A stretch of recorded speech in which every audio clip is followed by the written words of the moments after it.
Hi and welcome back. In this video, I'm going to go over how to set up what's going out to your headphones. If you're in a live mixing situation, one of the things you're going to want to know is how do you solo things to your headphones, or even just bring up the mix in your headphones, adjust the headphone level.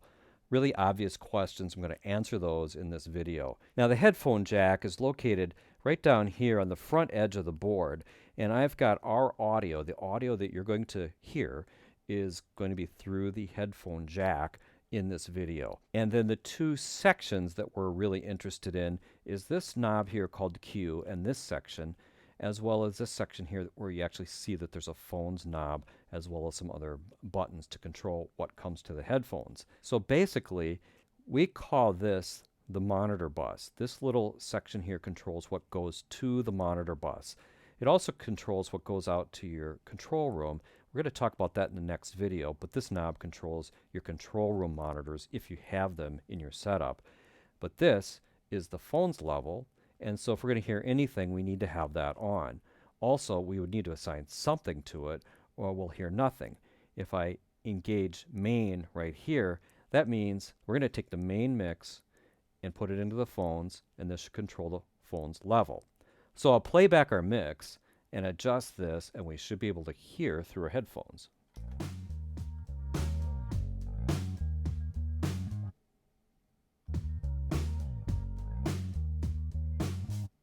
Take it one day at a time. I take it one day. It's as simple as that. If you want to hear through headphones, connect your headphones, engage main, turn up the volume to your headphones right here.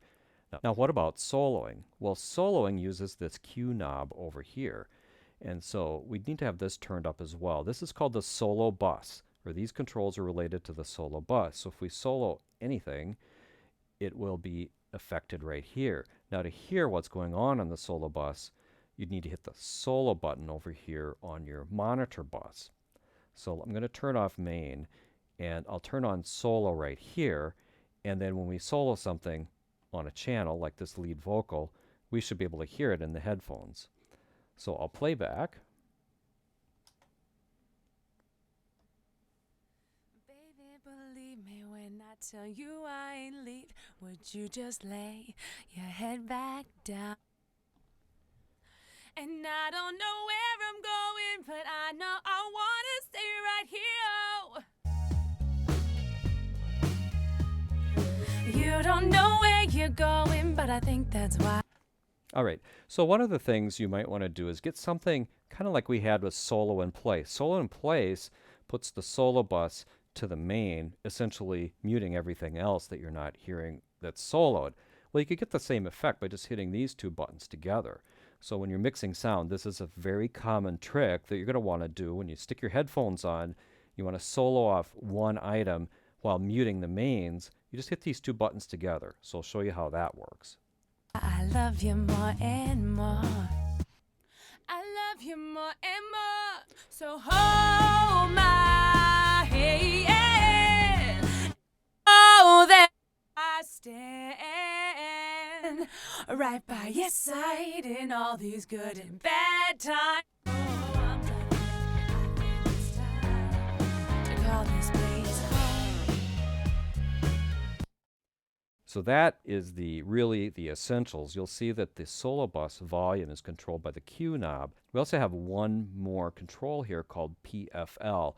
This is pre-fader listen. So right now we're listening to what's happening after the fader, but if you turn that on, then you'll be able to hear when you solo a channel, you'll be able to hear it. And you might want to turn things down before you do that because it could be really loud because you're going to hear the full gain of what's coming in there. I'll leave pre-fader listen on, and then we'll solo these vocal channels. I breathe in one breath at a time. I breathe in one breath at a time. In it, I feels like the very first time, but put it on me now. Now, pre-fader listen is really good if you're having some sort of a technical problem, like you're getting crackling in something and you want to see where it's coming in. You start to mute things off by turning down the fader on what's going wrong. Like you're hearing a lot of noise coming through maybe a guitar amp or something like that, and you want to actually hear that at the source without mixing it in? Well, you can go to pre-fader listen with the fader down so the audience doesn't hear it, but then you can pull it up on pre-fader and listen to it in your headphones and then try to diagnose what that problem is.